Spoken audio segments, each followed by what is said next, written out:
There will now be an opportunity for silent prayer or meditation.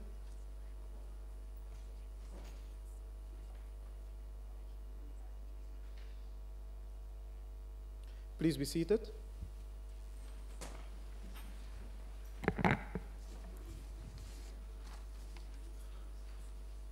Honorable members, before I request the Secretary to read the order for the day, I just want to make an announcement. Honorable members will see that on both sides of where I'm sitting, there are lecterns with a mic, and members are encouraged to make use of that.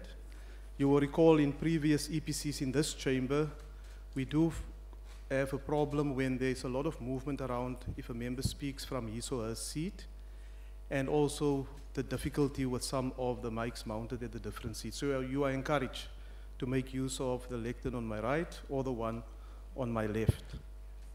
I further wish to inform members that an agreement was made in the Chief Whip's Forum that the smaller parties may be allowed to donate time to one another. The speaking time for the smaller parties will not exceed 4 minutes, and the minutes donated will be from a party not participating in the debate. Arrangements in this regard are to be done prior to the sitting and will be reflected on the speakers list.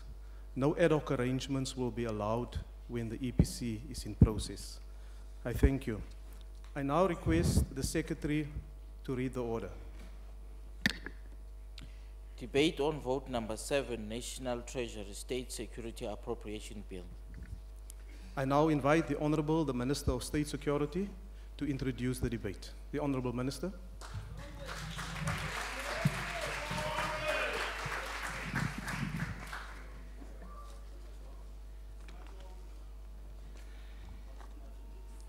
Honorable Chairperson of the session, the Chairperson of the Joint Standing Committee on Intelligence, Honorable September, Honorable Ministers here, the Deputy Minister of State Security, Comrade Ellen Mulekan, and other Deputy Ministers that are here, the Deputy Chief Whip of the ANC, Comrade Doris Lagute, the Chief Whip of the Joint Standing Committee on Intelligence, Honorable Skosana, members of Parliament and National Council of Provinces, honorable members of our Joint Standing Committee on Intelligence, the Director General of the State Security Agency, Ambassador Kujo, the entire leadership of SSA and members, the Auditor General of the Republic of South Africa, Mr. Makwetu, the National Director of Public Prosecution, Mr. Ngasana, the outgoing Inspector General of Intelligence, Advocate Hatebe, the veterans of the intelligence services, the leadership of the ANC, the Leagues Alliance and Progressive Youth Alliance,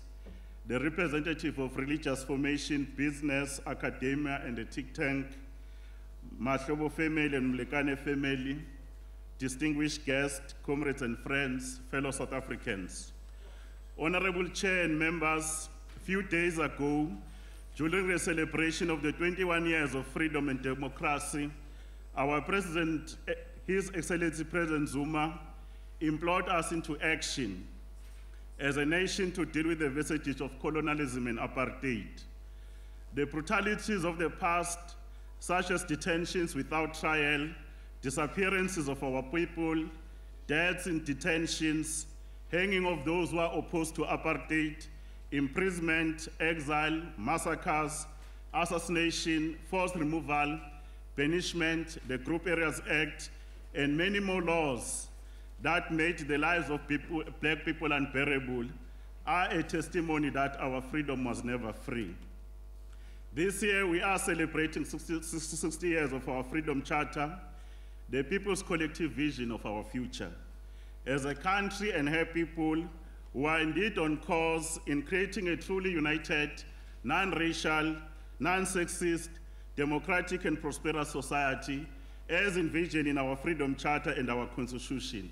However, this ANC-led government is first to admit that more still needs to be done in the construction of this national democratic society. Over the last few weeks, we have witnessed incidents of major concern to the lives of our South African society as a whole. We cannot claim to be truly free when insidious and planted racism still exists in our society. We cannot claim to be truly free when racism still rears its ugly head in our institutions of higher learning, in the media, in the private and public sectors, in the boardrooms, and with the attacks on foreign nationals that we observed in some of the communities in the recent week. As South Africans, we should refuse to be part of unnecessary attack on innocent people, merely because they happen to be foreigners. We know very well that it is incorrect to argue, as some amongst us do, that crime is committed mainly by non-South Africans, even if we suspect or have evidence that some people are engaged in crime. We should work with the police so that these criminals are arrested. This will apply equally to South Africans and non-South Africans, because a criminal is a criminal, irrespective of nationality, and should be made to face the full might of the law. If indeed some foreigners are involved in crime, we cannot mete out a collective punishment to all foreigners because of the criminal deeds of bad few individuals.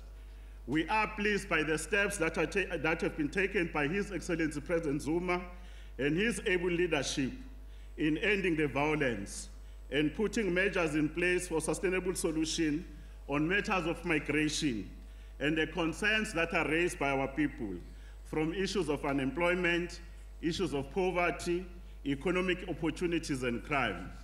We also want to take this opportunity to acknowledge the work of the ministers, premiers, MECs, mayors, including members of parliament and councillors who work tirelessly to bring the situation under control. We commend the members of the intelligence community working with the law enforcement agencies by restoring calm. Further, we are heartened by our members' contribution in Operation Fiela to rid our communities of havens for criminals, and the response by our communities in encouraging us to do more. This year marks 20 years of intelligence work in support of the democratic constitutional order. There is no better way in celebrating the national security achievements than to rededicate ourselves to continue the good story of the further consolidation of our democracy through the creation of conditions for peace and stability, including development. These are necessary to make further improvements to the lives of South Africans, as well as those in the SADC region and the rest of our continent. In this regard, the intelligence structures will continue to support government's effort of ensuring that the restoration of our people's dignity is a continuous and sustained process, whilst making sure that government remains based on the will of the people, by the people, and for the people. In consolidating the gains we have made in the last 21 years as government, we have put in place a government program of action based on the ANC election manifesto of 2014 and the National Development Vision 2030. We shall work in support of the priorities as outlined by President Zuma during the State of the Nation address, including the 9-point plan for the radical transformation of the South African economy. As the agency, our structures continue to support government objectives as outlined in outcome number 3, which says all people in South Africa are and feel safe, and outcome number 11, create a better South Africa, contribute to a better and safe Africa, and in a better world. The State Security Agency mandate is to secure South Africa's sovereignty as a country, our territorial integrity, our own independence, her people, our critical infrastructure, our assets and interests, working together with the security cluster. We have been hard at work looking at the current security threats that require a deeper understanding of the actors and tactics involved that we obtain through an in-depth and robust intelligence capability and multivariate analysis. Nations cannot secure their national sovereignty unless they assess the new emerging threats accordingly. As an agency, we have deliberately decided to expand the traditional notions of traditional security to address the non-traditional security threats and develop a comprehensive approach to security. Our priorities have taken into account the rapidly growing non-traditional security threats like the struggle for resources embedded in the pursuit of energy, of security, environmental degradation, forced immigration, international terrorism, and insurgency and assembly of non-state actors in drug trafficking, proliferation of arms and ammunition, money laundering, financial crime, and illicit economy. Our major challenges facing us now as a country is the question of energy security, of which our government has a clear response in terms of our energy mix. Illegal migration has become a serious challenge for our country because of our vast borders, such as land, maritime, and air. Effective control of the management of South Africa's border security is very critical. A month ago, we visited the Libombo port of entry in Komazi in Mpumalanga province and had an engagement with a range of stakeholders, including the local community.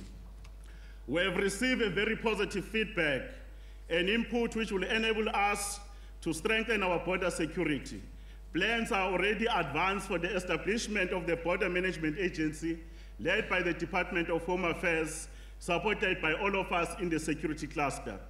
The Port of Cape Town is one of the pilot projects of the Border Management Agents who are fully active in this project, and all indications are that when the BMA becomes operational next year, it will have benefited from the experiences of the various pilots that are currently underway. We are participating fully in the process, including the recently appointed Interministerial Committee on Migration by President Zuma. Our vision as the African Union for Vision 2063 seeks to silence the guns in our own continent. Without peace and stability, development will be compromised. Hence, we support the initiative of the heads of states and government to address our capacity to respond to immediate crises, the funding of Africa's solution to Africa's problems, lest we not forget the issues of the transformation of the multinational institutions like the United Nations Security Council. This year was celebrating 70 years of the United Nations. The emergence of the foreign militia and the temptation of unconstitutional changes of government with respect to the term limits further poses insecurity in our continent. International terrorism and globalization have resulted in the softening of borders, and unfortunately it has exacerbated security problems to unacceptable dangerous conditions. International terrorism is gaining momentum and has moved to the center stage in the security discourse, necessitating a closer cooperation in the global village.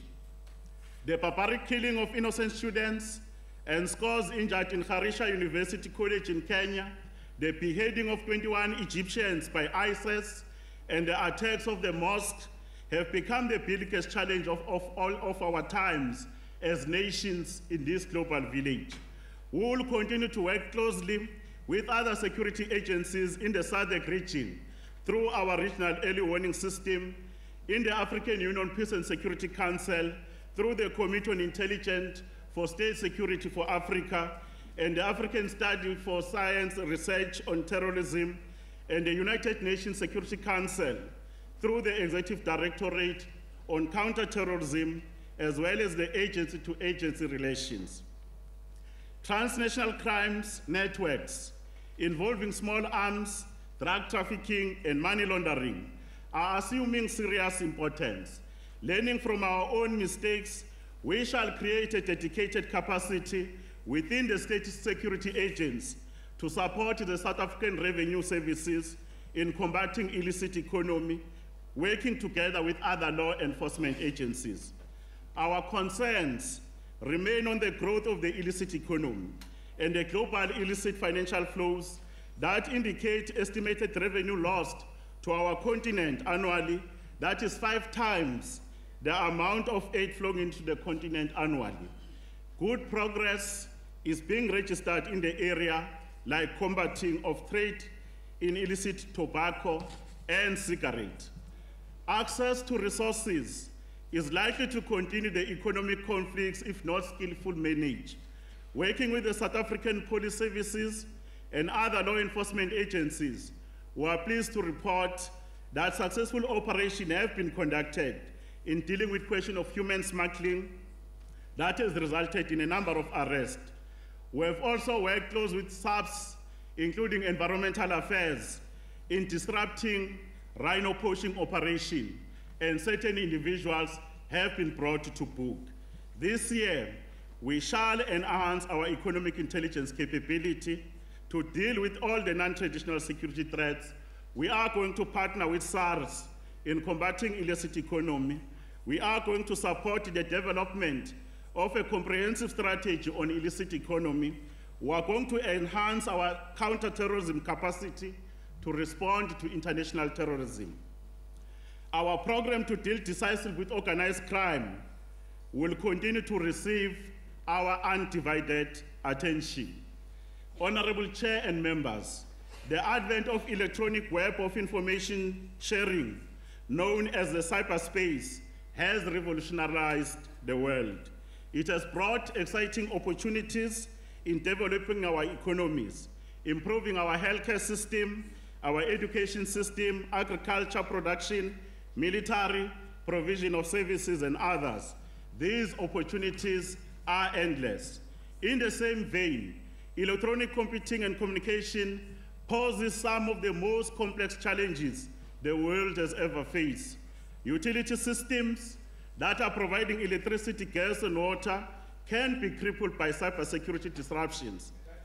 Attack on any of these networks will potentially have a disastrous consequences for individuals and for the society as a whole. They will range from protecting the confidentiality and integrity of the transmitted information and deterring identity theft from preventing the scenario recently dramatized in the Bruce Willis movie, I quote, "Live free or die hard," close quote, in which hackers take down the transportation system, then communications, and finally the power grid. Cybersecurity experts know very well that the perimeter defense approach does not work all the time. All such defenses can eventually be penetrated or bypassed, and even without the breaches, systems can be compromised, as when the flooding websites, bogus requests will cause servers to crash in what is referred as the denial of service attack, or when bad guys and girls are already inside the perimeter. We need to work hard in terms of research and development for addressing a long list of cybersecurity priorities. To achieve the integrity and security of our cyberspace, it must be accompanied by methods of monitoring and quickly detecting any such security compromises. This ability to detect malicious activity and disable attempted intrusions automatically. Part of that process should be the new forensic for finding and catching criminals who commit cybercrime or cyberterrorism. As people, we must recognize that cybersecurity system success depends on understanding of the safety of the whole system, not merely protecting its individual. Consequently, cybercrime and cyberterrorism must be fought on the personal, social, and political front, as well as the electronic front. The growing use of the smartphones and other mobile devices to access internet has seen more consumers increasingly vulnerable to cybercrime as they enter the cyberspace with little or no cybersecurity awareness. In recent years, we have seen an enormous increase in the usage of social media networks.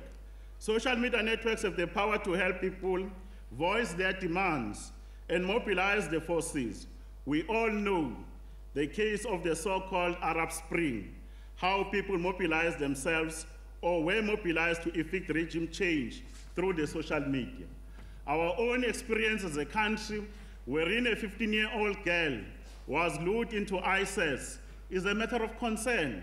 After my intervention with the law enforcement agencies, we were able to intervene decisively, and the child is safe in the custody of the parents. It has brought some stark messages that parents and the broader society must take a stand and exercise caution when their children are engaging in various platforms provided in the cybersecurity space. Honorable members, some of you might know various scams and fraudulent activities undertaken by cyber criminals and syndicates to get your personal information, including your financial data. Significant strides have been made in enhancing the security of the nation's critical physical infrastructure, as well as the cyber infrastructure that we have. Cabinet has approved a policy. We are now in a process of finalizing a bill and also doing awareness. In this financial year, we shall enhance our capacity on cybersecurity as an agency. We shall finalize the National Cybersecurity Policy and legislation. The cybersecurity bill will be presented to Cabinet and it will go out for further consultation. We are going to build on the symposium we held with experts on cybersecurity to engage the private sector, but more importantly, we are going to engage South Africans on these matters so that we can increase their safety and security online. We are going to do a cooperation in our space with SADC, the AU, our BRICS partners, and all other countries that we have relationship. We are also going to prioritize the establishment of the current electronic communication security computer incident response system and make it a government one. Securing our cyberspace will ensure conditions for peace, security, and development that they are enhanced. Chairperson, confronting and rooting out corruption remains a central feature of this 5th ANC-led administration, especially considering the negative impact it has on our economy and its potential to erode the authority of the state. Corruption poses a serious threat and direct threat to our reconstruction and development initiative on good governance, service delivery, and stability, especially at a local level. We will work hard to deal with corruption both in the public service and in the private sector. We are part of the interministerial anti-corruption team that is assigned by President to put systems and strategies. Our vetting strategy is going to be enhanced to deal with those issues that are at the center of our work.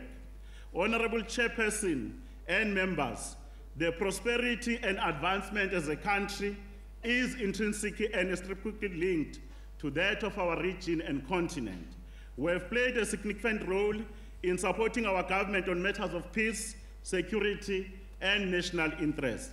We will continue to play our part by providing dynamic, reliable, and timeless intelligence to advance our national security and interest.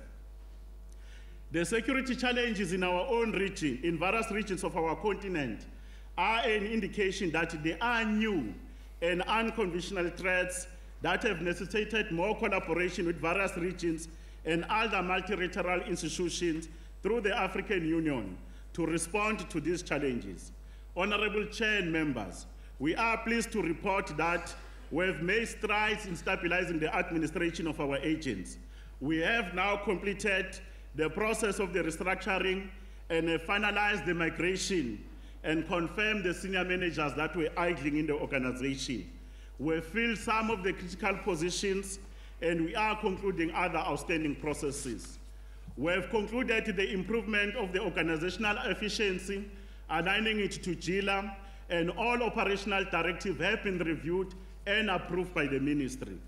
The process of introducing new regulation on our 3 pieces of legislation is now at an advanced stage. We are in this year reviewing the white paper that is almost 20 years. In strengthening our capacity to professionalize the intelligence services, we are concluding these particular issues. Our Deputy Minister is hard at work on the issues of the academy and the civilian intelligence. In conclusion, I wish to pay tribute to the serving men and women of the civilian intelligence structures, our veterans and present leadership, as well as those who are no longer alive today, for their dedicated and selfless contribution to our democracy, the well-being of our nation, the stability of our region, as well as that of the continent. I would like to take this opportunity to thank His Excellency President Zuma, the ANC leadership and alliance, for the support that has been provided, the support by the members of the Joint Committee on Intelligence. I also want to take this opportunity to thank the support we have got from our families, especially my wife, and all South Africans who have taken the issue to say that let's be part of securing our sovereignty, territorial integrity. Our people now understand national security is everybody's business. I humbly submit this budget vote for the Department of State Security for your consideration.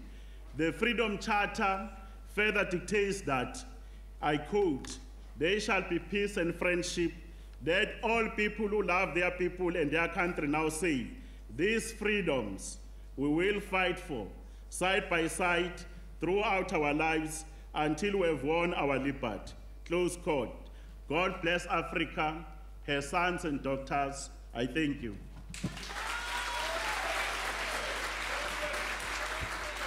Thank you, Honourable Minister. I now recognize the Honourable September.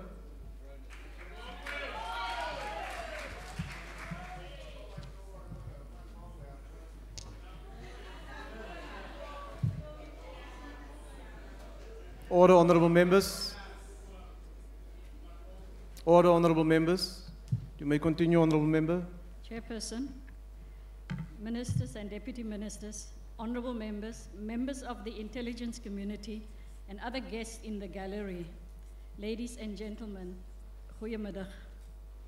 In support of Budget Vote 10, I think it would be appropriate to ask, who are we? We are Africans, the answer should be. We are an African country. We are part of our multinational region. We are an essential part of our continent.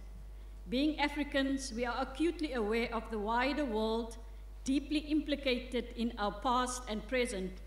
That wider world carries some of our inheritance. We have learned a great deal from our complex past, adding continuously to our experience of being African. We are inevitably and intimately implicated in one another. We have made the rules by which we want ourselves to live. We hold the constitution of our country as the covenant guide to a fair society. Quote and unquote, all of these noble words are being said by our National Development Plan. Since 1994, we have changed our laws to obey our constitution. Now we live it. Justice rules us. Because just laws make community possible. The law enables us to live together, fulfilling our mutual obligations and responsibilities in the shared public spaces of our mutual affiliation. Chairperson, therefore, as the ANC, we support the pronouncements of our leaders when they said that we do not live as South Africa in an island. To develop, we must expect that people will migrate throughout the continent. Let us form street committees, let us form zonal committees and exert our influence on all who live in our communities and work together to condemn all actions that divert us from our goals.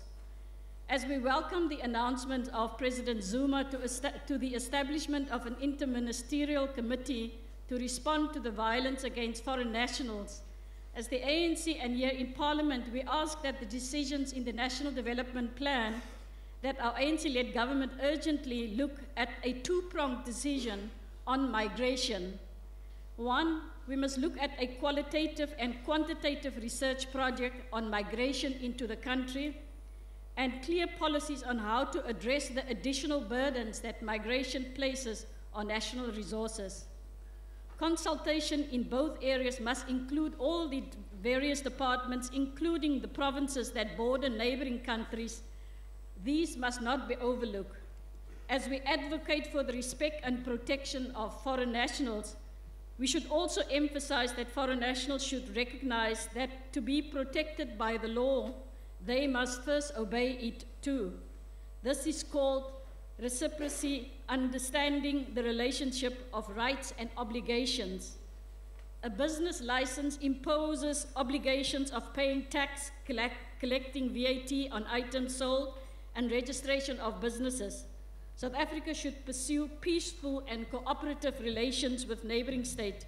We keenly await the launch of the Border Management Agency so that our border controls can be strengthened to improve security and manage immigration effectively whilst we continue to promote the regional cooperation and border security.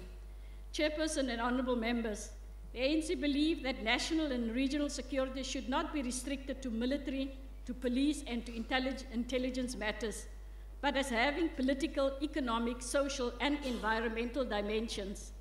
National security and personal security shall be sought primarily through efforts to meet the social, political, economic, and cultural needs of the people. We reiterate that the national struggle for freedom was the critical overarching vehicle to bring about peace, to bring about security and stability to our society. In dealing with issues of crime, the ANC proceeds from the premise that a rising quality of life also means improvement in the safety and security of citizens in their homes, in their environments, where they live, where they work, engage in extramural activities. Chairperson, since the end of the Cold War, there has been an increased shift in focus from security as military issue to considering security as broader social matter to include job security, social safety nets, access to water and food security, amongst others. Some of the lessons that have been learned over this period is that greater liberalization tends to open countries up to external threats. The most important of these are cross-border crime, including piracy and counterfeit goods, pressures on natural resources, especially on water, and as we see with the rhino too. The voluntary and involuntary movement of our people includes this. The spread of communicable disease. Two areas in cross-border crime have a significant effect on South Africa and the region, and that is maritime piracy, which poses a threat to South Africa's trade, and counterfeit drugs, which significantly amplify the humanitarian crisis in communicable diseases, especially HIV and AIDS, and waterborne illnesses and human trafficking. Direct interventions through economic intelligence need to be made in both areas, and we welcome the department giving more attention to this area, including a gender dimension must be given, especially in support of women. We require every effort to realize our radical economic objectives as outlined in the 9-point economic intervention plan. In this regard, as the ANC, we welcome President Zuma's announcement in the State of the Nation address, amongst others, of Operation Pakisa, which aimed to grow the ocean economy. So too, we welcome tougher measures against those involved in copper cable theft and cable theft also. We remain convinced that our people remain our greatest asset to continue a partnership and contract with government. And therefore, we should mobilize young people for the inner city safety, security, safe places, and spaces. We should increase community participation more in crime prevention and safety initiatives such as copper theft that has crippled many households and businesses, including schools too. Security against cyber crime and cyber attacks must become the top priority in the country, as the security of our state are compromised through this. Government and the finance sector faces huge threat of distribution denials, economic threats of SIM swaps, affecting small businesses, log-on credentials using our birth dates. All of us should agree that should be a no-no. We understand you can't always remember your PIN, but using your birth date should be a no. Chairperson, we look forward to the relevant legislation and policy framework in this regard. As Parliament, we can play a significant role in a joint manner to legislate, but also to educate our people about these dangers. A joint approach as Parliament to look at the legislation from the Department of Justice, the coordination of state security, police prevention, communication industry standards, cyber defense acts against warfare, science and education so that we can get the requisite skills for our development. Key cyber services being targeted by criminals are internet banking, e-commerce, and of course the social media. Not even the OLX nowadays is safe. Honorable members, how is it possible, you should ask yourself, that you can win anything without entering a competition? The youth should play a big role to circumvent what currently is happening to our young people being recruited online to join ISIS. The ANC is committed to a corruption-free society, ethical behavior across society, and a government that remains accountable to the people.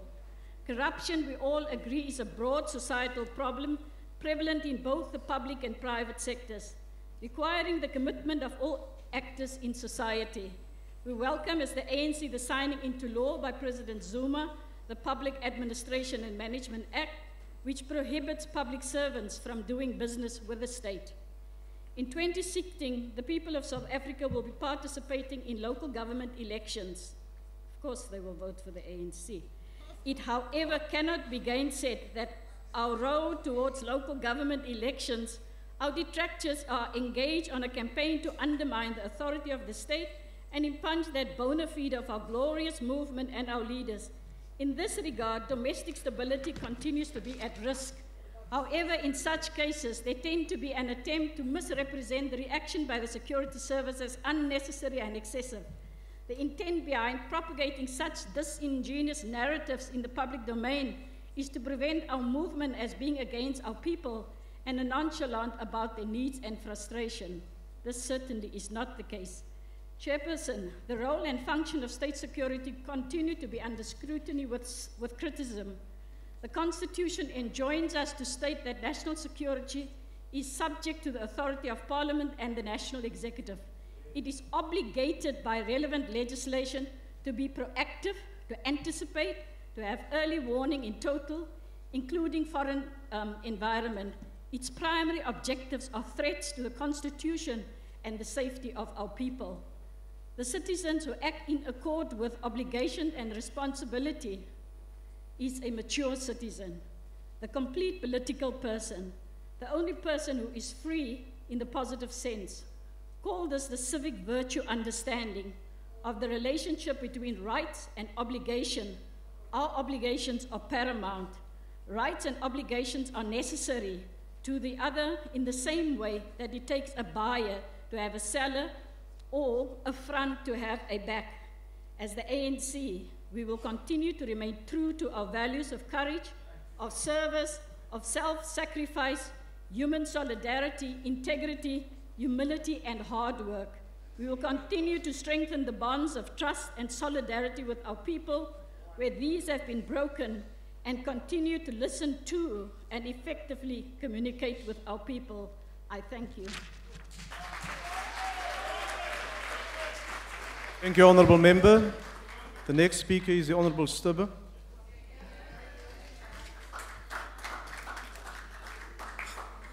Geachte voorsitter, minister, agbare lede, amptenare en lede van die publiek. Die wese van die gesamentlike staande komitee vir intelligensie maak dit feitelik onmoontlik om sinvol te debatteer oor die begroting rakende die Suid-Afrikaanse weermagintelligensie, die Suid-Afrikaanse polisie, se tak vir kriminele intelligensie, as ook die staatsveiligheidsagentskap. Elke entiteit worstel met sy eie soortgelyke probleme, synde 'n tekort aan voldoende finansies. Met betrekking tot die weermagintelligensie is dit kommerwekkend dat hierdie entiteit die afgelope 7 jaar plus pogings aanwend om uit die middestad van Pretoria na eie hoofkantoor toe te skuif sonder enige sukses. As rede word aangevoer dat daar ander dringende prioriteite op die begroting van die weermag is, wat tot gevolg het dat die projek jaarliks laer af op die prioriteitslys geplaas word. Hierdie situasie kan nie langer geduld word nie. Indien daar verwag word dat hierdie entiteit optimaal moet funksioneer, sal die minister van verdediging gehoor moet gee aan die onlangse versoek van die gesamentlike staande komitee om die fondse vir die projek beskikbaar te maak.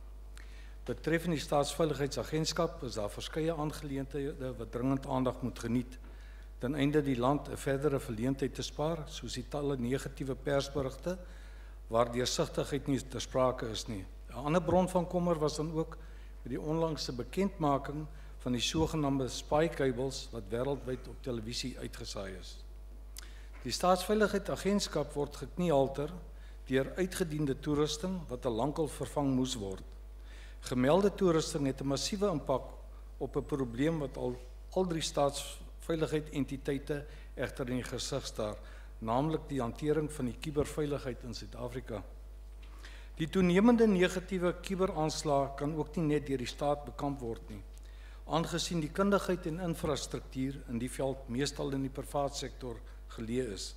Derhalwe is dit dus noodsaaklik dat hierdie aspek die gesamentlike poging van die staat en die privaat sektor as ook alle landsburgers verg om ons kuberruimte te beveilig. In 'n onlangse publikasie Wie beveilig SA se kuberruimte deur professor Basie van Solms, direkteur Sentrum vir Kubersekerheid aan die Universiteit van Johannesburg, meld hy, en ek haal aan, talle van ons aktiwiteite elke dag is elektroniese transaksies wat dus in en via die kuberruimte plaasvind. Hierdie groeiende gebruik van kuberruimte het egter nie ongesiens by die misdadige sy van die samelewing verbygegaan nie. Die groeiende hoeveelheid inligting wat via die kuberruimte rondgestuur en gestoor word, het onskatbare waarde vir die kubermisdadiger. Kubermisdaad neem dus onuitspellend toe en dit is die rede waarom daar internasionale bekommernis is. Die vraag is dus, waar bevind ons onsself? Is ons enigstens paraat om negatiewe kuberaanslae die hoof te bied? Die antwoord blyk nee te wees.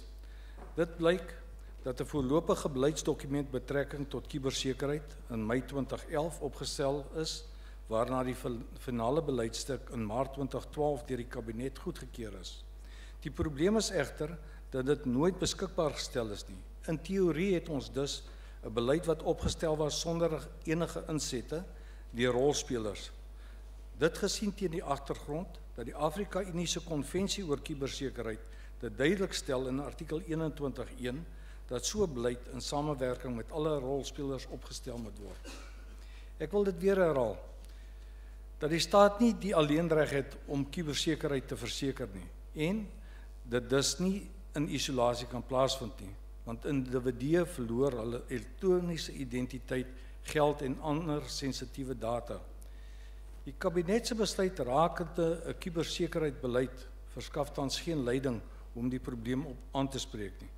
Volgens professor van Solms is hy van mening dat so 'n beleid se hoofdoel uiteraard moet wees om 'n raamwerk te verskaf wat alle partye, regering, die privaat sektor en die gewone man in die straat kan laat saamwerk om Suid-Afrika se kuberruimte te beveilig.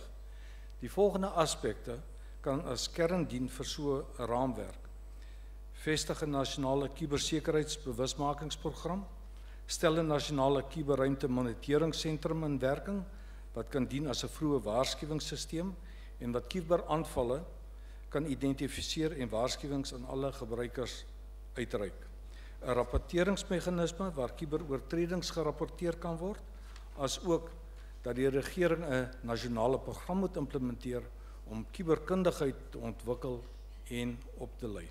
Minister, dit is voorts ook noodsaaklik dat tesame met die implementering van enige nuwe wetgewing 'n parlementêre kuberoorsigkomitee ingestel moet word, wat alle instansies tot verantwoording kan roep as hulle stelsel sekuriteitsprobleme ondervind en ontwikkel. Hierdie is slegs enkele aspekte waaraan dringende aandag geskenk moet word. Minister, kubersekerheid is en bly een van die grootste uitdagings. Talle gebruikers in Suid-Afrika is tans uitgelewer aan kubermisdaad wat daagliks plaasvind. Die regering en die privaat sektor behoort mekaar die hand te reik en aksie te neem vir die beskerming van ons kuberruimte. Ten slotte, minister, is daar steeds uitstaande kwessies wat dringende aandag verg, naamlik die hersiening van die oorsigwetgewing deur die gesamentlike staande komitee vir intelligensie, wet 40 van 1994, as ook die veelbesproke wetskrip op intelligensie waarna u verwys het, en hopelik sal hierdie kwessie voor die volgende begroting debat afgehandel wees. Ek dank u. Dank u, achtbare lid. Is there a speaker from the EFF? No speaker from the EFF. The next speaker then is the Honorable Mwabe.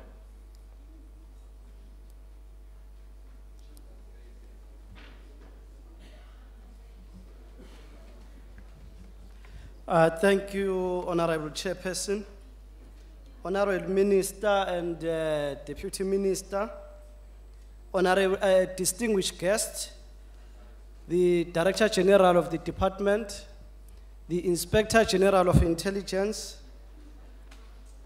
the National Director of Public Prosecution, honorable members. The National Freedom Party is concerned about the security of our continent, the security of our Southern African region, the security of our country, South Africa, and the citizens of South Africa in particular. With what is happening in our neighboring countries, then we have a strong reason to be concerned.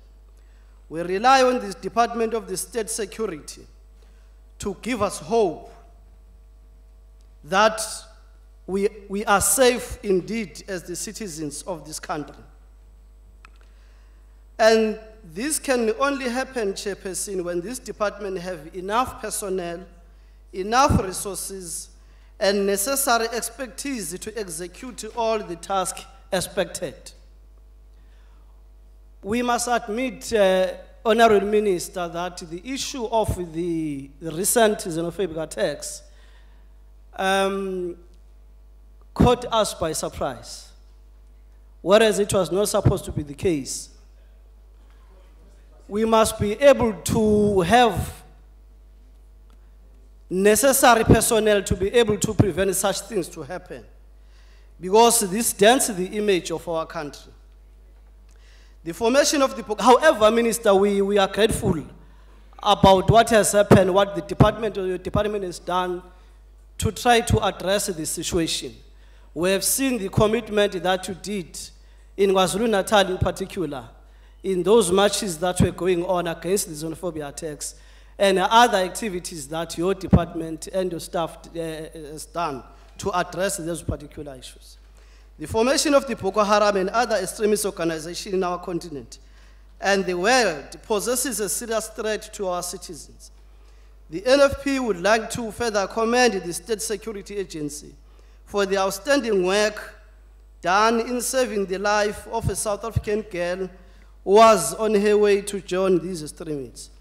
It is the performance of this nature, Chairperson, that gives hope and pride to our people. This gives them an assurance that they are indeed safe in the country of their birth. We are aware that there might be some programs and strategies that this department would want to implement going forward, and that needs to be fully supported. The only way to do so is to support the budget that is required to execute such duties. It is for this reason, Chairperson, that the National Freedom Party supports the budget of the State Security Agency Department for this financial year. I thank you. Thank you, Honourable Member. The next speaker is the Honourable the Deputy Minister of State Security.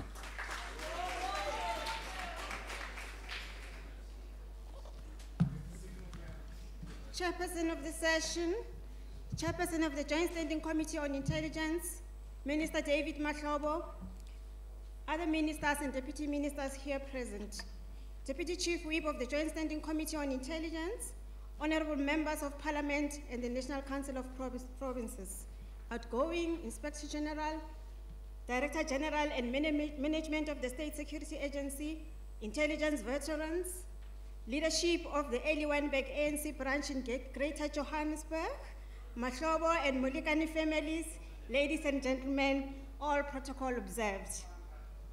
South Africa's democratic state has come of age. We are 21 years old and are at the beginning of the third decade of our freedom through accelerated radical economic transformation.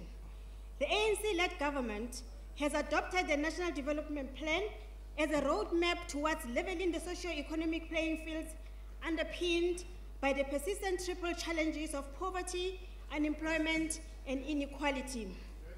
The strategic plan and the annual performance plan of the State Security Agency that was presented last month to the Joint Standing Committee on Intelligence is informed, guided by, and aligned to the National Development Plan. In his State of the Nation address in February 2015, the President outlined the 9-point plan that identifies priority tasks for government in the medium and to long term. These are 1, restoring the energy challenge; 2, revitalizing agriculture and the agro-processing value chain; 3, advancing beneficiation or adding value to our mineral wealth; 4, more effective implementation of a higher impact industrial policy action plan; 5, encouraging private sector investment; 6, moderating workplace conflict; 7, unlocking the potential of small, medium, and micro enterprises. Stage 8 is state reform and boosting the role of state-owned companies, information and communication technologies infrastructure, or broadband rollout, water sanitation, and transport infrastructure. And 9, Operation Pakisa, aimed at growing the ocean economy and other sectors. The State Security Agency will support these priorities in collaboration with the Justice, Crime Prevention and Security Cluster to create a conducive environment in the country for the implementation of these priorities without hindrance from any quarter. On this, the 60th anniversary of the Freedom Charter, we would like to remind us of the 10th clause of the Freedom Charter that was adopted by the Congress of the People in Kliptown on the 26th of June 1955. I quote, "There shall be peace and friendship. South Africa shall be a fully independent state which respects the rights and sovereignty of all nations. South Africa shall strive to maintain world peace and the settlement of all international disputes by negotiations, not war. Peace and friendship among all our people shall be secured by upholding equal rights, opportunities, and status of all." It further says that the right of all people of Africa to independence and self-government shall be recognized and shall be the basis of close cooperation, close quote. Chairperson, His Excellency President Jacob Zuma is the chairperson of the SADC Organ for Politics, Defense, and Security Cooperation.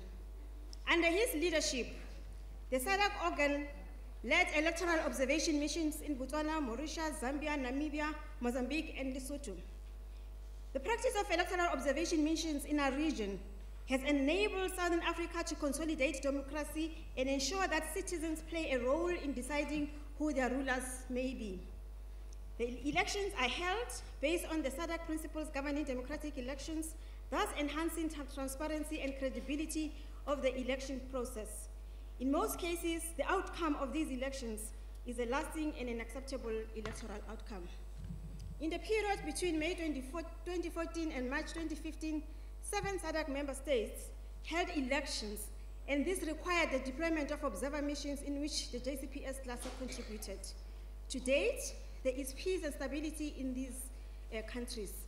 This work contributes to the JCPS Outcome 11 of the medium-term strategic framework to create a safer Africa in a better world.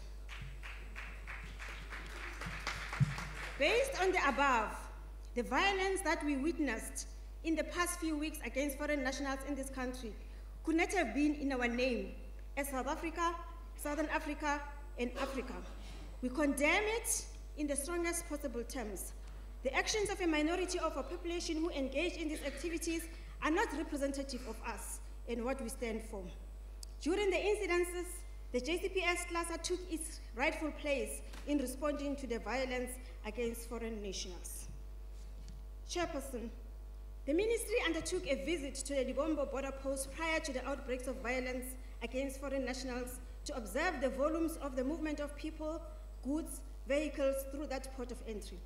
The SSA is alive to the nature of the challenges facing the Libombo border post, and those matters are being addressed. The JCPS cluster has determined that the solution finally is the establishment of the Border Management Agency by the Department of Home Affairs.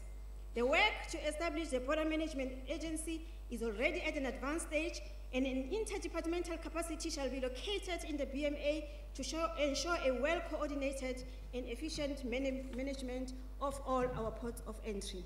This will go a long way in restoring confidence and trust in our people that our borders are well maintained.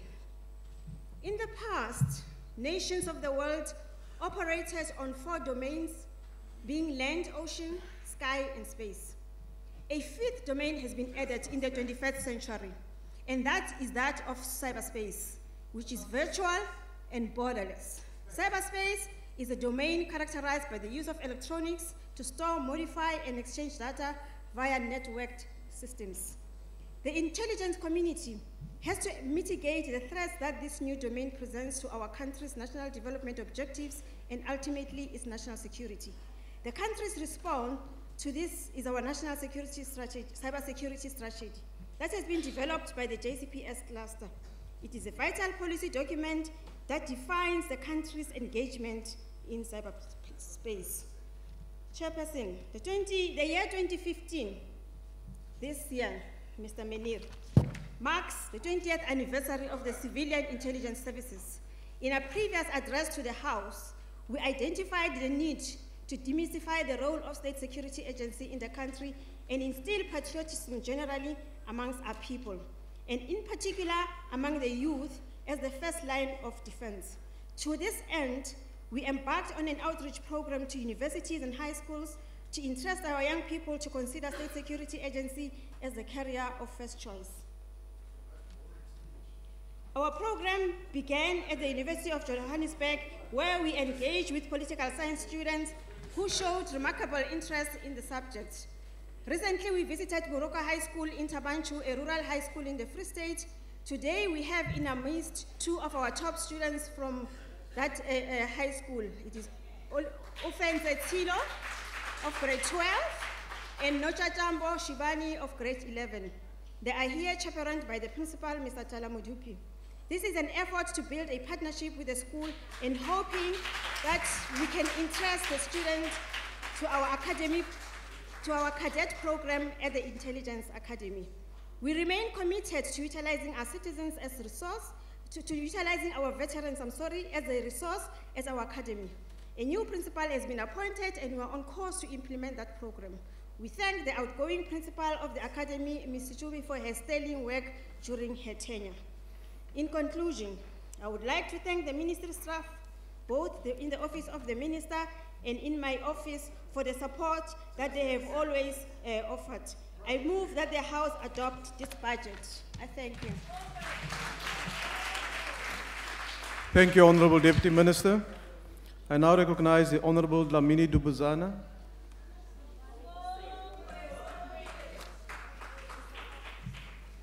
Honorable House Chairperson, Honorable Minister, Honorable Deputy Minister, Honorable Executives present, Honorable Members, Intelligence, Family, the department led by the DG.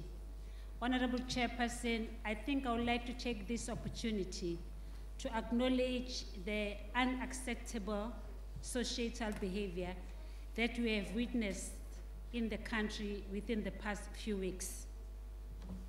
Indeed, we are saying no to violence.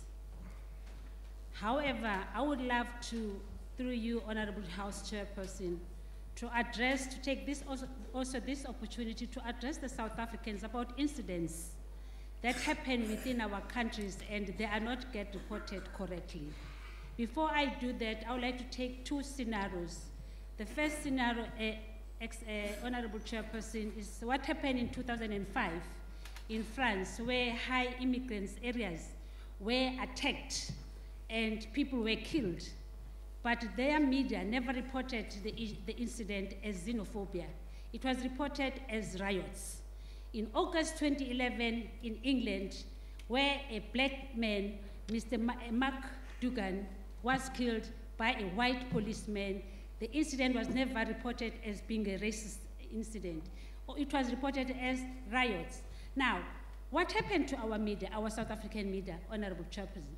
our South African media, when they report to the South Africans, they tend to select the information.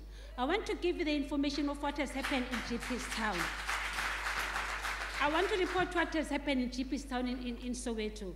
Because the story is so long, the owner of the car dealers, indeed 18 cars were burnt down.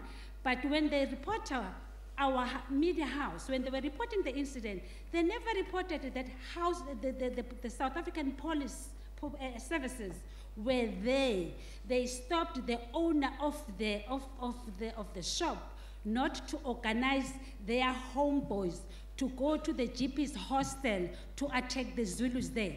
The police intervened, but our media never reported that. Why? Because they are more on the side of perpetuating the violence within our country, not wanting to assist our government to stop the violence. They are expecting the government to run like mad chickens, and while the media is putting the petrol. The second incident is the one that took place in Alexander, Honorable Chairperson, where the BBC reported that these incidents are more of criminal activity, when our own media house reports it as xenophobia. Our own His Excellency, Mr. Zuma, said South Africans are not xenophobic, and that is true. South Africans are not xenophobic. We have never been xenophobic. So it has to be, we have to acknowledge that. Now, we're looking at the other issues. As an ANC-led government, we are saying, indeed, we acknowledge that there is a high rate of unemployment, there is poverty, but these are microeconomic factors. If you know economics, it's not my job that we didn't go to school and study. If you know microeconomics problems, you cannot solve them within 20 years when they took 304 years to be done. So based on that, we all need to pull back together and make sure that South Africa, indeed, it is safe. It is the area which is attracted to the investors, because without investors coming to our own country to invest, we're still going to have the high unemployment rate. So based on that, we need to talk good about our own country. If you are a South African and you don't have the dual citizenship. Now, Honorable Minister, I think it is important that we take also this opportunity to make sure to reinforce that maybe we do need now economic intelligence unit. If they say to you, you are duplicating what is being done by monitoring and evaluation, that is not true.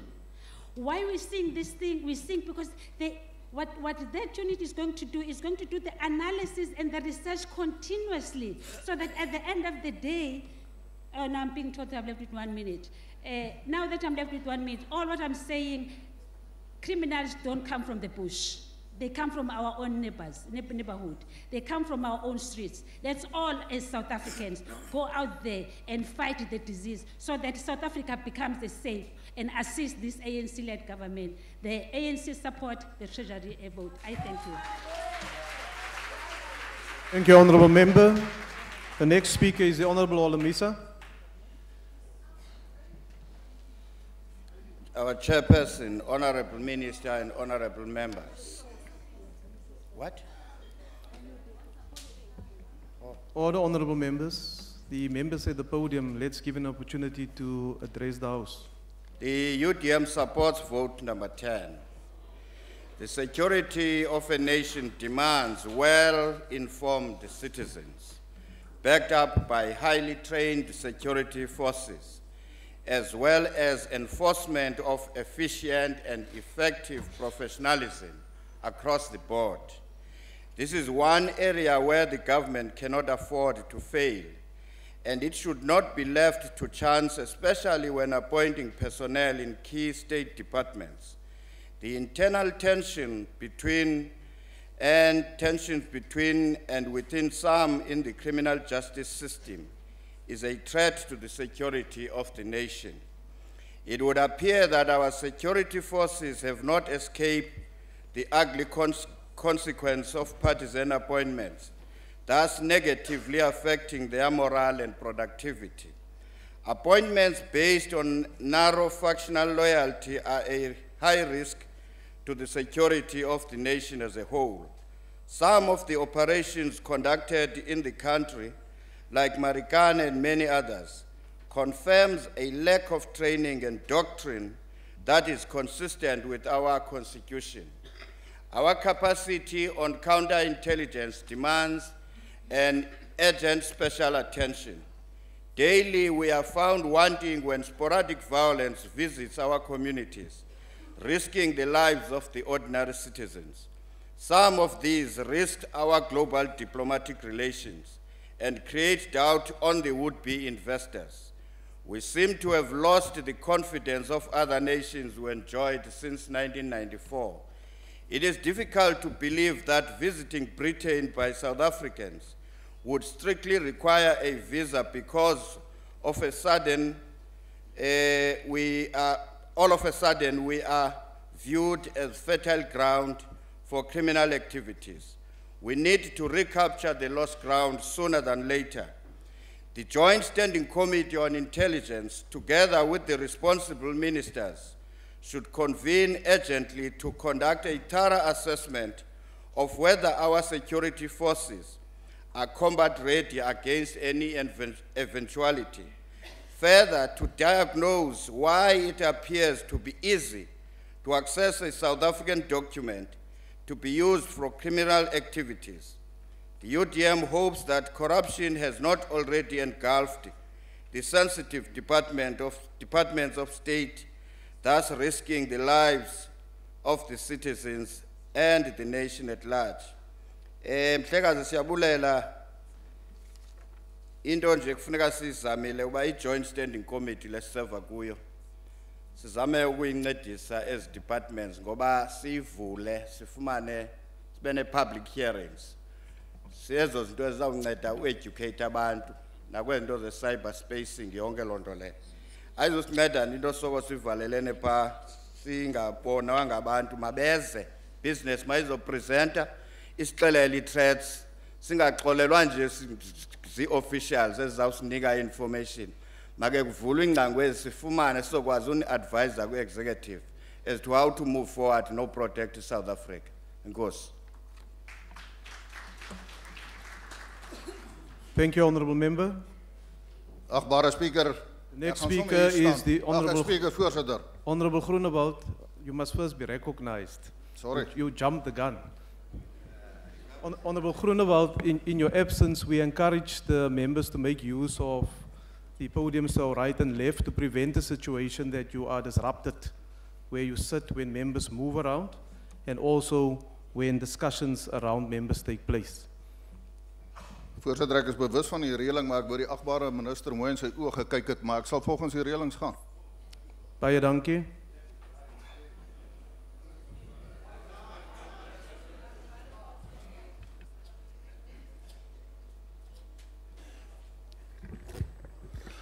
Agbare Voorzitter, I want to say to the Honourable Minister, I'm very worried about you. It is quite clear that you are following in the footsteps of your predecessor. Now let me remind you, you know your predecessor was so unconscious when it comes to intelligence that he didn't even know that his own wife was involved in drug trafficking. Honourable Minister, it is quite clear that you and the state security agencies doesn't do their job. And we have proof of that. What has happened in South Africa the last month is totally unacceptable and is actually proof of lack of intelligence when it comes to the security services. And you should apologize to South Africa.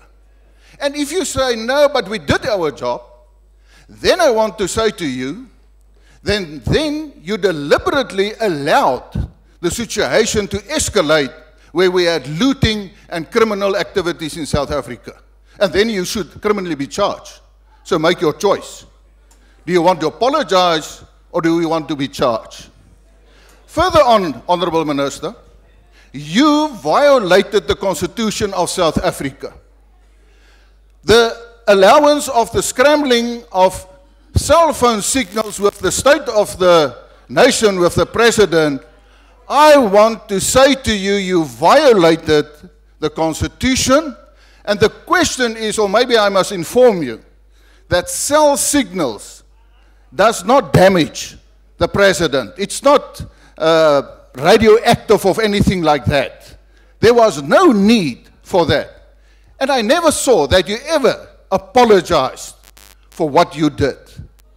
En as ons gaan kyk na misdaad in Suid-Afrika, voorsitter, dan is dit duidelik dat die intelligensiedienste, het sy van die polisie, het sy van die staatsagentskappe, het sy van die weermag, nie hulle werk behoorlik doen nie. Want misdaad floreer in Suid-Afrika, maar die probleem met die intelligensiedienste is, hulle is so besig om te kyk na die interne faksiegevegte van die ANC, want hulle moet voorkom dat daar nie 'n paleisrevolusie plaasvind om die president van sy troon af te haal nie. Ek wil vir die agbare minister sê, honorable minister, start doing your job. And you owe an apology to the people of South Africa. Don't think, if people call you a spook, that you are invisible. We see you very clearly. But you're doing invisible things. That's the problem. I thank you. Thank you, Honourable Member.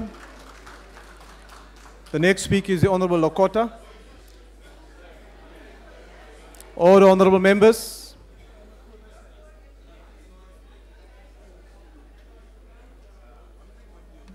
Oh, thank you. No, I thought that the microphone was there. Thank you, Chairperson. Honourable Minister and colleagues, state security flows from the premise that if we guarantee our national constitution, we secure our state and our people. The proposition we made to ourselves is this one. Let us found our state on a constitution that upholds the rule of law and entrenches the Bill of Rights. South Africans have rights and responsibilities. Unfortunately, it so happens that those rights, such as protests, demonstrations, and so on, often ends in excesses. Cars smashed, shops smashed. But these excesses are not rights.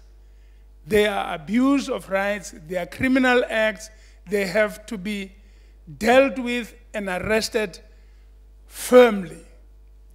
Nevertheless, the fact that we arrest them, we stop them, does not mean that law-abiding citizens may not demonstrate. The task of educating the public as to where their rights start and where they end is part of some of the executive departments. Nevertheless, I do want to say, Minister, and to the House, intelligence is one of the most critical instruments of protecting the Constitution and ensuring that law and order is maintained in the country. It cannot be done, sir, if intelligence does not deliver reliable intelligence. In the recent period, we were told that there's something called the third force. We were not told who are these characters. Do they have horns or do they have tails?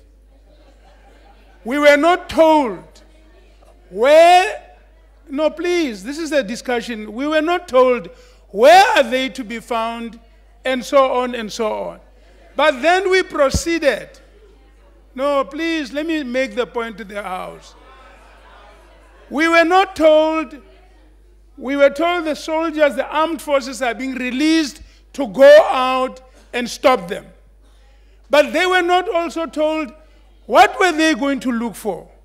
We, loyal citizens, patriotic citizens, who wanted to support them, how are we going to be able to tell them that the third force you are looking for is here, there, because we have been told what they look like?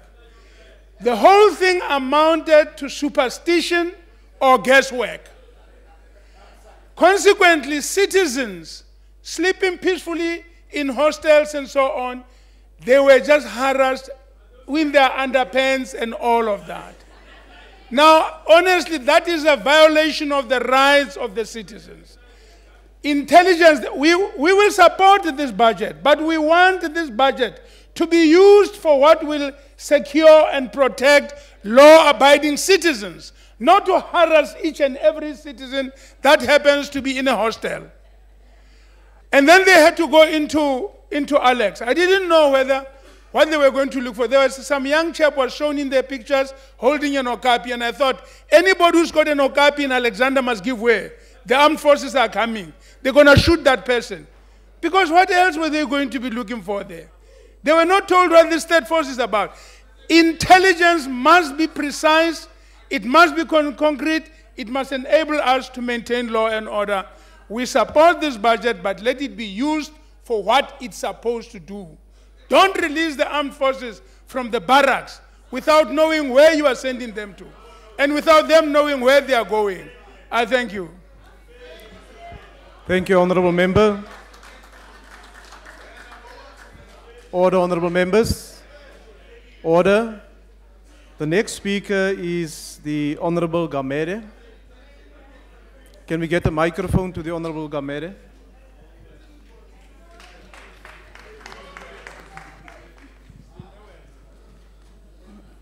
Thank you, Chairperson, and firstly, my apology for defying your order that we must all go there and speak.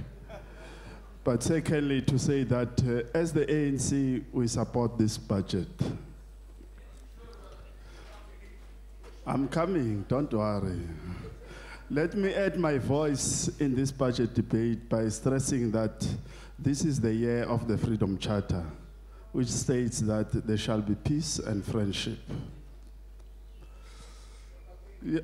For some of us, I'm coming to the person who's commenting, for some of us who know what this department does, and others, mostly on my right, who do not know, it is important to mention that the main function of this department is to gather intelligence for the purpose of national security, defense, combating crime, combating financial crime, including money laundering and terror financing. It also provides services and products to law enforcement authorities. The department collaborates closely with counterparts in African countries and international organizations as part of the web of nodal points for information exchange on an ongoing basis. In his address to the Congress of MPLA in Luanda, in Angola in 1977, the late President Oliver Tambo said, and I quote, "We seek to live in peace with our neighbors and peoples of the world in the conditions of equality, mutual respect, and equal advantage of code." Chairperson, this is one department that must be properly and sufficiently funded so that it meets its mandate. With the technology improving, so is crime increasing, hence the new wave of cybercrime. Just days before, we're talking about the attacks on foreign nationals. Now, the question we must all ask ourselves as honorable members is, why do people from most countries and from Africa and from the world come to South Africa? The answer is simple. South Africa is the most safest and the more economically viable country to be in. This is what we must appreciate as patriotic South Africans. Now, there is an irony, of course, that there is a small majority who feels the opposite. But as the ANC, we understand that this is part of democracy. Chairperson, if people are honest and they accept that we come from a divided past, more especially in the intelligence community, that was extremely divided, it was only the ANC that has been able to heal the past and united all the people of this country. We urge everybody, honorable members and all the communities, to be patriotic about our country, South Africa, more especially when it comes to state security. When Honorable Stabe was speaking, I thought I was in the wrong debate. and I asked for a speaker's list, because he was talking about Cuba in South Africa, in most cases. There's one honorable member who always flips and flies in the House. He was given an opportunity to serve on this committee, and he ran. And he's still running. And we'll catch up with him. He's still running. I understand the honorable leader of FF. It looks like EFF plus. He likes to say the same things to different ministers. You'll attend another debate, he'll say the same thing. Even to the best performing minister like Minister Mahlobo. You'll go to the other minister, he'll say the same thing. As we were listening, every Honorable Kota has been the Minister of Defense, and he knows about these things. And he was asking about the third force. Where is the third force? Do they have horns? Or do they eat heads or what? And we couldn't give him that information. Now we'll plead, next time the Honorable Minister will plead with him that you give out this information. Before I close, because we are in Cape Town, we should really commemorate the massacre of people of Cape Town. Just here in Athlone, that was 20 years ago. We say we remember them. We have this freedom because they've struggled for us, not only us, but all the people of South Africa, of the region of Africa and of the world. Chairperson, we support the budget. Thank you. Thank you, Honorable Kamete. Honorable Schmidt.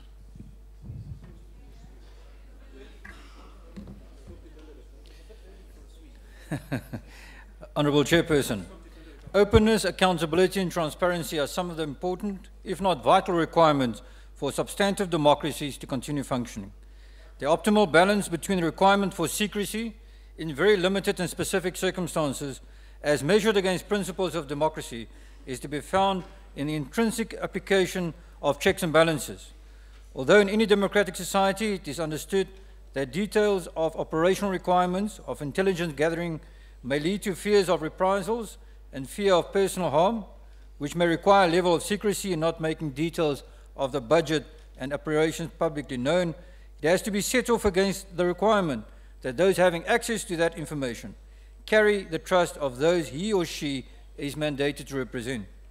Under no circumstances can it be in order for a standing committee of a democratically elected parliament to self-impose restrictions on the access of role players and stakeholders who rely on the ability, professionalism, and more importantly, the integrity of the Inspector General to perform his or her responsibilities, to be excluded from the interview process for his or her appointment. It is highly unfortunate that the Joint Standing Committee on Intelligence recently decided to hold the shortlisting process of candidates for the position of Inspector General in public, which is supported, but to have the more important interviews of shortlisted candidates in secret behind closed doors. The DA believes that this is contrary to the values enshrined in our hard-fought Constitution, as it disenfranchised members of the public, stakeholders and role players from observing the impartiality or otherwise of candidates interviewed for this important position of trust.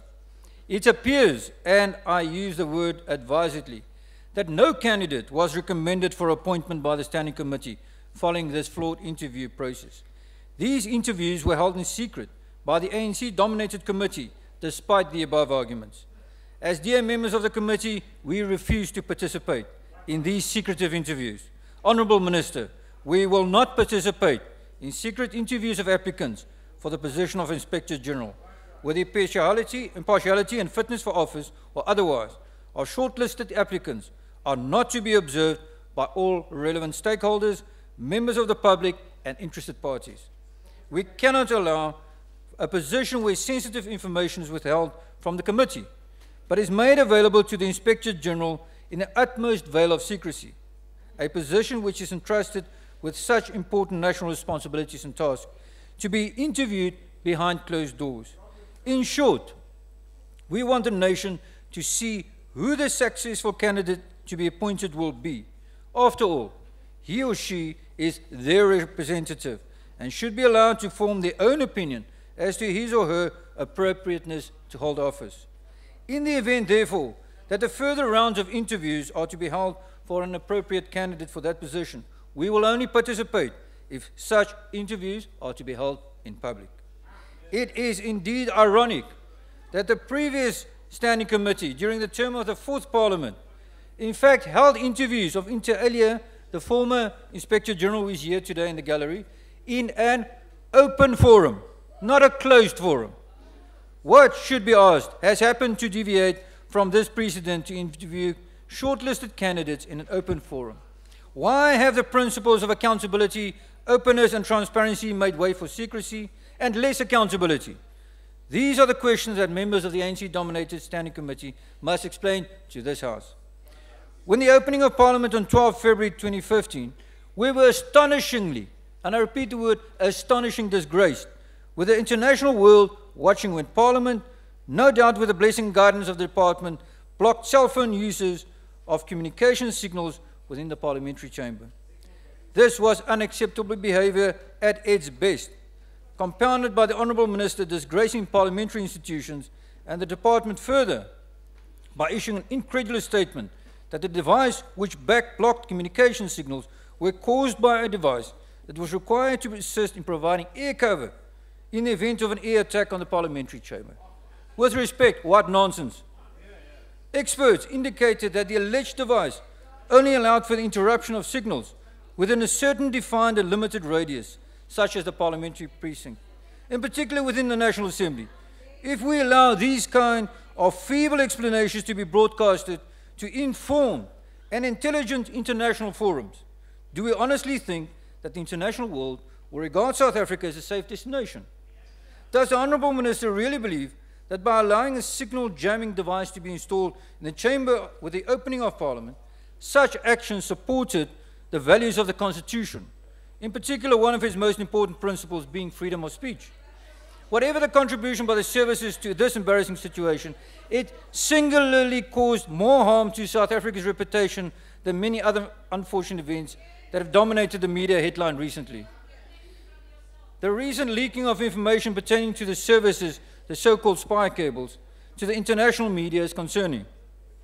Honourable Minister, we need a firm undertaking from you that sensitive information will not be leaked and that all necessary steps are being implemented to ensure that safeguards are adhered to in a constitutionally mandated manner. The leaking of information is normally instructive of an ailing department or service where the normative values of natural justice such as accountability, fairness, merit and justness are not applied fairly and equally to all its members. All three services need to... Honourable Smith, please conclude. Thank you, Madam Chair. All three services need to ensure that the root causes giving rise to the recent leaks are addressed, not merely by means of an attempt to determine from whom the damaging leaks emanated. I thank you. Thank you very much. Honourable J.J. Kosa.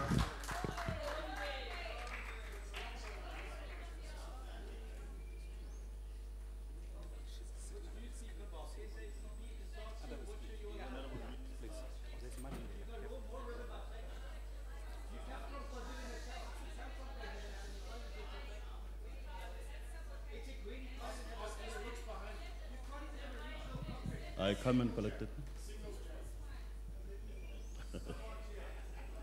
Put it in.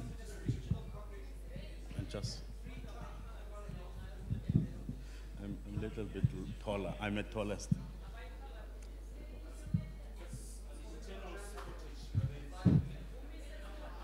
Honorable Minister of State Security, Mr. David Mahlobo, Honorable Deputy Minister of State Security, Ms. Mulekane, Ministers and Deputy Ministers present here, Members of Parliament, Deputy Chief Whip of the ANC, Honorable Dlagute, Honorable Members, Director General of the State Security Agency, Ambassador Kujwe, the entire South Africa State Security Agency leadership, distinguished guests, South Africans.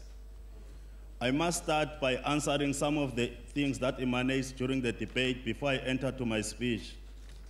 Firstly, I want to start with the issue raised by a UDM member on issues of corruption. The ANC is committed and it has reflected in its manifesto to deal with issues of corruption. Any type of corruption, if it is exposed to the department or to the government, the ANC is ready to deal with that. I must, secondly, let me deal with issues raised by the member of FF, that is FF or EFF, is almost the same. To say you are worried about the minister. Please, honorable member. Agbare voorsitter, punt van orde. Agbare voorsitter, ek wil net weet, as die agbare spreker nie eers die verskil tussen EFF en FF plus weet nie, hoe kan hy iets praat wat intelligent is?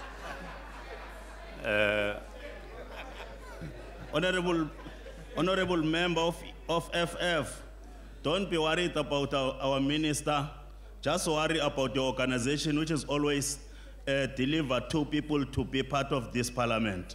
That's what you must worry about. The state security. Honorable Skosan. Agbare voorsitter, nie, ons moet daarom net feitelik korrek wees. Die agbare lid kan nie herstel nie. Hy weet nie eers ons is 4 nie. Wat gaan aan?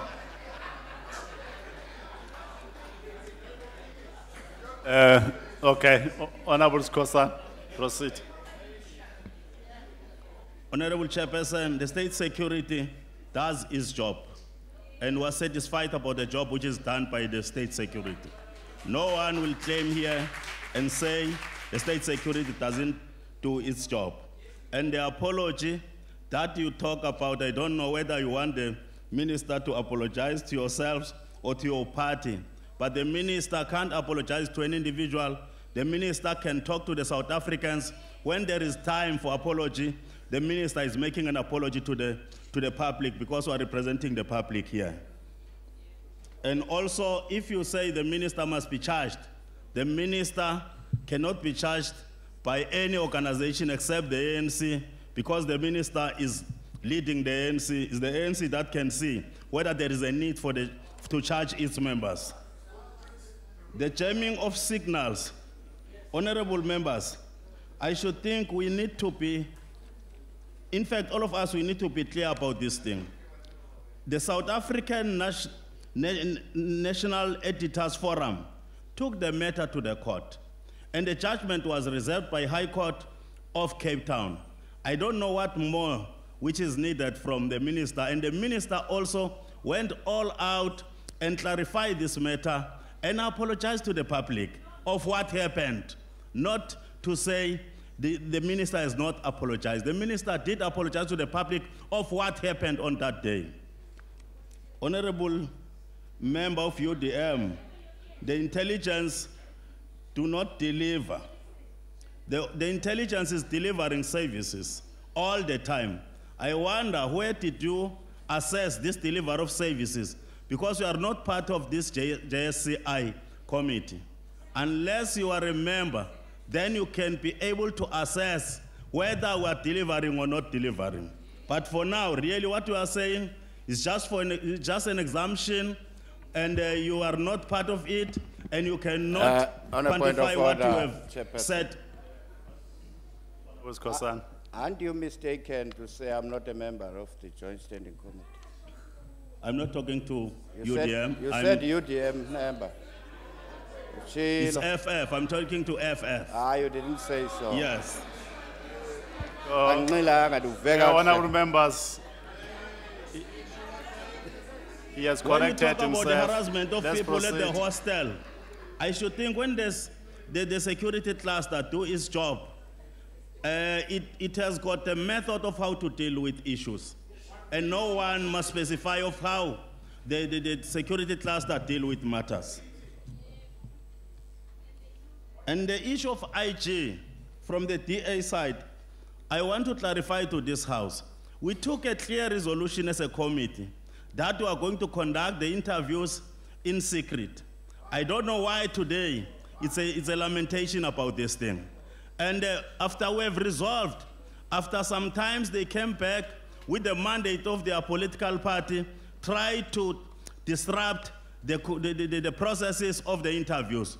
But the majority of organizations that serve in the JSCI agreed that the interviews of IG must continue. That's why we proceeded. And for the issue of not coming up with the candidate, I should think we have got the right, if we don't see any candidate suitable for any job, we have got the right to reserve our opinion to say, no, we don't have a candidate here. I don't think it's a problem.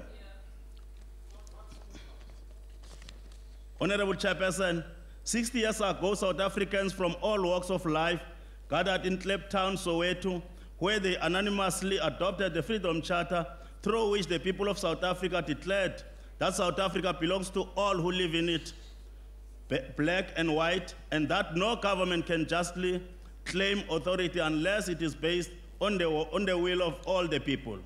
Chairperson, in 1994, the majority of South Africans, when they were voting for the first democratic government, they gave the ANC a mandate to rule this country because of their trust and belief on ANC policies. It was the first time all South Africans, irrespective of race and color, to take part in electing their own government. Majority opinion makers speculated that our beloved country was going to be in the wrong hands under the leadership of the ANC-led government, but their speculations were proven negative. Hence, we say South Africa is a better country than it was before under the apartheid regime. Chairperson, people of South Africa, particularly who lives in Gauteng province and other provinces, they enjoy better life under the ANC-led government. They afford to buy beautiful cars that they could not afford during apartheid era. This is an indication that government of the ANC cares for its people.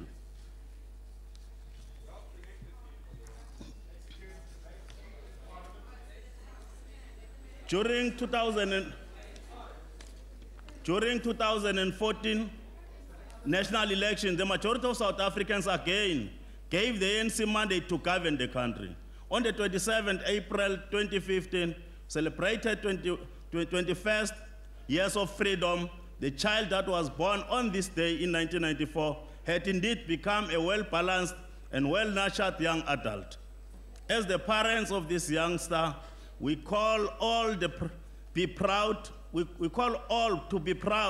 that we have a good story to tell about the development and nurturing of this child, despite the many difficulties that we encountered over the past 21 years.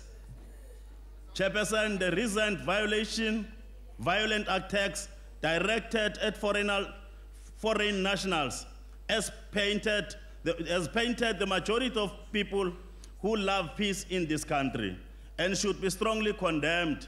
We must put our foot down and say no, not in our name. On the same note, we would like to call upon all leaders to be specific, political leaders who have seen an opportunity to play politics and manipulate the public perception for selfish political gain to refrain from doing so and serve the country and its people in a loyal manner. Crime activities affect all South Africans, and those who have made South Africa home, more especially the vulnerable groups such as women, children, older persons, and people with disabilities. The state security as part of the JSPS cluster will always continue to its function.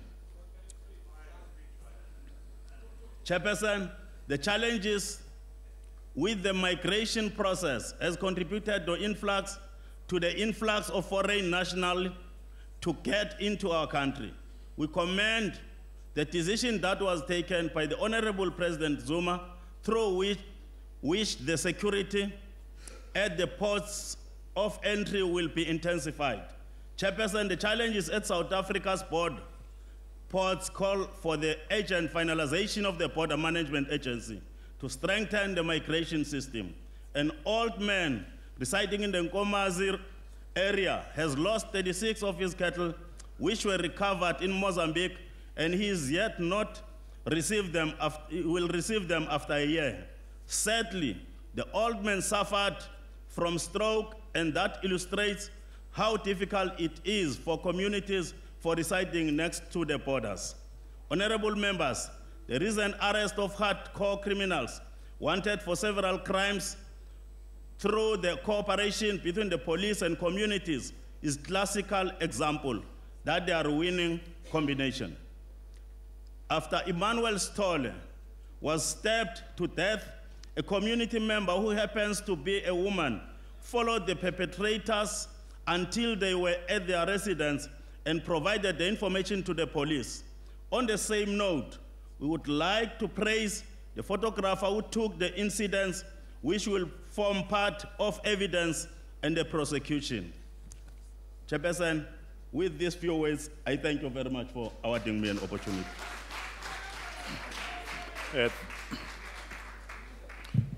Thank you very much, Honorable Skosan.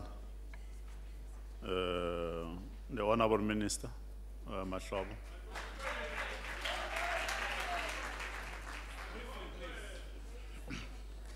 Chairperson and members, thank you very much for the input and all the parties for supporting our budget vote. Franz Fanon had this to say, I quote, "Tell no lies, claim no easy victories, mask no difficulties," close quote. Why I say this, we had an agreement in the Joint Standing Committee on Intelligence that our partisanship is going to be put aside. We will focus on matters of national security as everybody's business. Well, there is a temptation by others to go back. Well, I was shocked by an anger of one member here. That's why we say South Africans sometimes are those who are still a violent society. The input that has been made, Honorable Steve, we can tell you are doing more with respect to cybersecurity. We came to the committee, we gave you the plans. We can also advise South Africans that for the first time in our country, because we take this matter serious, we have engaged with experts in the cybersecurity space. They are all my guests, they are sitting up there. Tomorrow morning, we are going to have a roundtable discussions. Professors from VETS, professors from UJ, professors here from the University of Cape Town, and the private sector. We have agreed that working together, we're going to deal with this issue. To suggest that we're doing nothing is further from the truth. Deputy Minister is working very hard to look at young people as a pipeline to deal with these issues.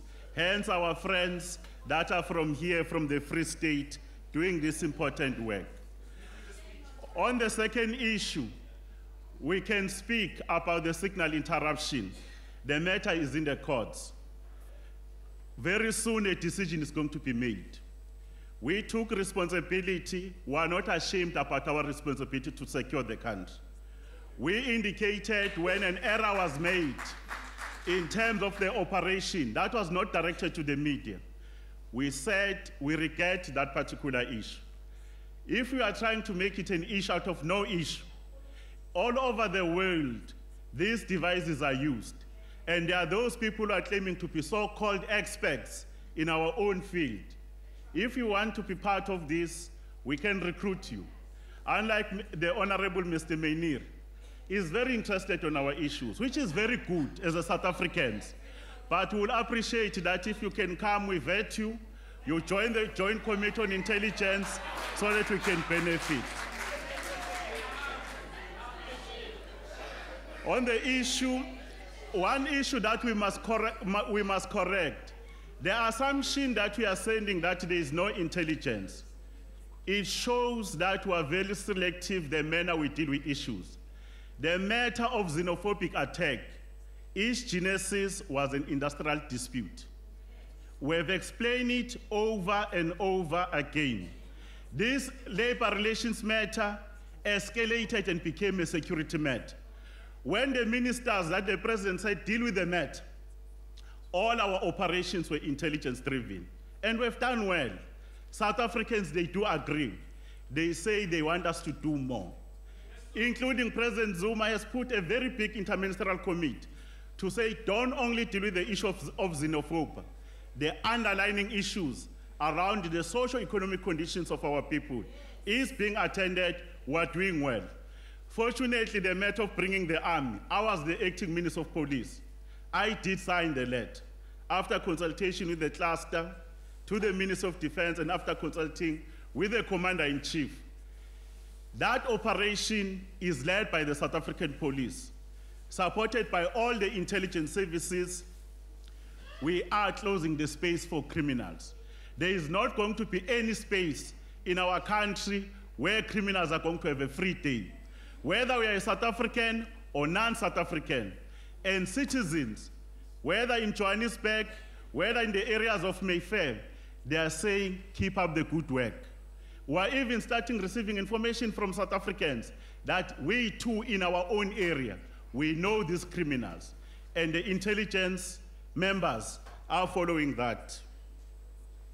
The question of international terrorism, we said every country is vulnerable, but we must give credence which is due.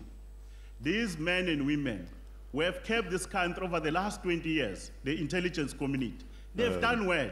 And we ought to say thank you to them. Honorable Minister, please conclude. Thank you very much. They are celebrating 20 years for a selfless service and sacrifice to keep you and I safe. Because these rights and responsibilities that you enjoy today, without the national security, you will do nothing. Lastly, I want to thank you again as members of Parliament, and more importantly, our committee, for the continued guidance that you have given us.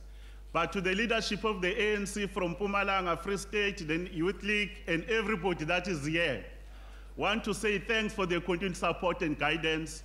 Our experts and the think tanks that we have invited, and South Africans, we can assure you that under the administration of President Zuma, we will do our best. And we can assure you that you'll be able to sleep well, wake up in the morning, and enjoy your rights and freedoms. Thank you.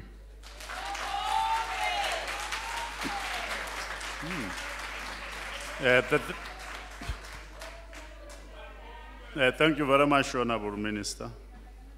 Honorable members, you are reminded that the debate on planning, monitoring and evaluation and transport budget votes will take place at 16:40, 20:25 in the National Assembly Chamber and Old Assembly Chamber respectively.